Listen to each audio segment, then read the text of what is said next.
This is exclusive coverage of the U.S. Chamber of Commerce CO-100, only on ASBN.com. We're here talking to Neil Bradley, who's the Executive Vice President of the U.S. Chamber, and he's the Chief Policy Officer, too. So thank you so much for taking the time out of your busy schedule during this event to talk to us about it. Well, thanks for being here and celebrating all these amazing small businesses. Yeah, it really is incredible. There's such a great hum in the room right now. Everyone's very, very excited, and the place looks great, and it's going to be a fantastic event. Well, listen, these entrepreneurs deserve this, right? Yeah. So, it takes a lot to open a small business today. It does. And, you got to be willing to take on risks, Yep. A lot of sleepless nights, That's right. a lot of challenges. Yeah. But these are people who are showing us that the entrepreneurial spirit is alive and well in America. That's right. Tell us a little bit about your role at the Chamber. Yeah, so at the Chamber, I oversee all of our policy and advocacy work. Okay. And so we're pleased to represent businesses from all 50 states across every industry and every size. So America's newest startup to our largest and oldest companies. And the thing that they all have in common is that they want an opportunity to go out into the marketplace and to let the best ideas and the best services succeed and win by winning your business and winning the business of the people tuning into us today. And so we try to get government out of the way so these entrepreneurs and business leaders can get on with their business. That's great. For the people that are not as familiar with the CO-100 as we are at ASBN, tell our audience a little bit about the concept and the idea behind it. Yeah, so we want to celebrate small businesses, entrepreneurs from across the country. And so we launched the CO-100, which is a way of soliciting applications, nominations of small businesses across different industries, different locations.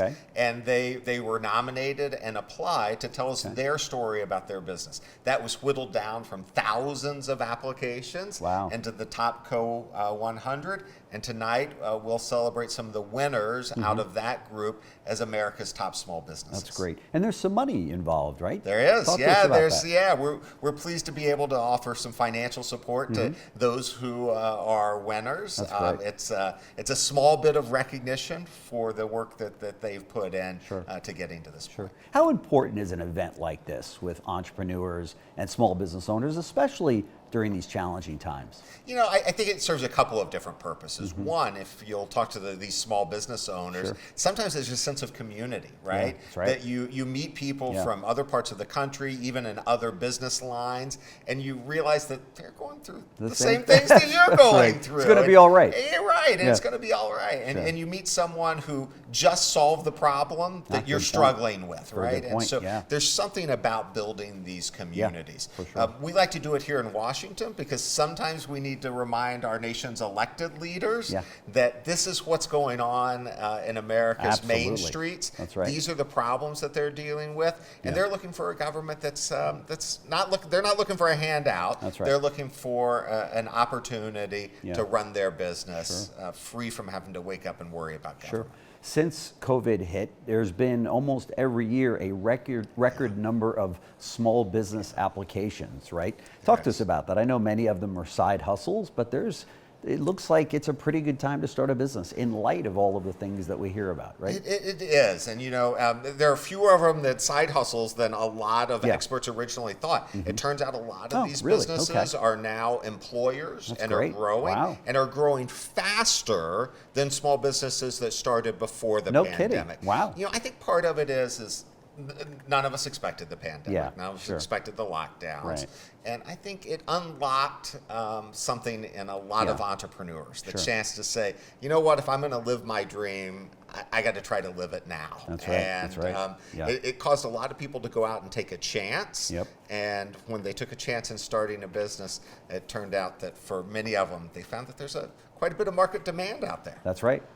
So overall, we hear about inflation and interest rates and things like that. Is now, for those people that are watching, is right now a good time to start a business? I think it is, right? There's never a perfect time. People sometimes wait for that Goldilocks moment. I think one of the things that we learned in COVID is there are no Goldilocks moments, right? And so, today's challenge is certainly inflation. It remains to be supply chain disruptions that seem to continue to to pop up for businesses. But when we get through those, there's going to be a new set of challenges. So the best time to start a business is when you're ready to start a business. And it turns out that millions of Americans are ready to start a business this year. That's fantastic. As we stand here, if you could look right out this window, and you had the advantage that we have, you can literally see the White House, which is a very cool office for you to work out of. How big of an impact does the change of an administration have? There's some people that are sitting on the sidelines. I've spoken to them and interviewed them at ASBN that said, well, we want to wait to see who becomes the next president. Is there any validity in that? Does it matter? Well, I'm afraid it does, but I wish it didn't, right? So, ideally we would have a government and public policy that wasn't changing back and forth every time we changed administrations. The hardest thing for a small business or any business to do is to plan for the unexpected. And there are a lot of things that we can't control in life, but one of the things that we ought to be able to control through our elected representatives is having stable policies, stable tax policy, trade, labor laws, and unfortunately we've gotten into a bad habit across administrations over the last couple decades where we keep going guardrail to guardrail on policy. So I understand why some of those business owners might want to wait. What we're doing at the U.S. Chamber is trying to educate people on both sides of the aisle that creating a stable public policy platform for entrepreneurs to do their thing is what's in everyone's interest. That's great. Neil Bradley, Executive Vice President of the U.S. Chamber of Commerce. Congratulations on the CO-100, an amazing event, and thank you for having ASBN here. Well, thanks for joining us. We really appreciate it. Awesome. Thanks. Thanks for watching exclusive coverage of the U.S. Chamber of Commerce CO-100, only on ASBN.com.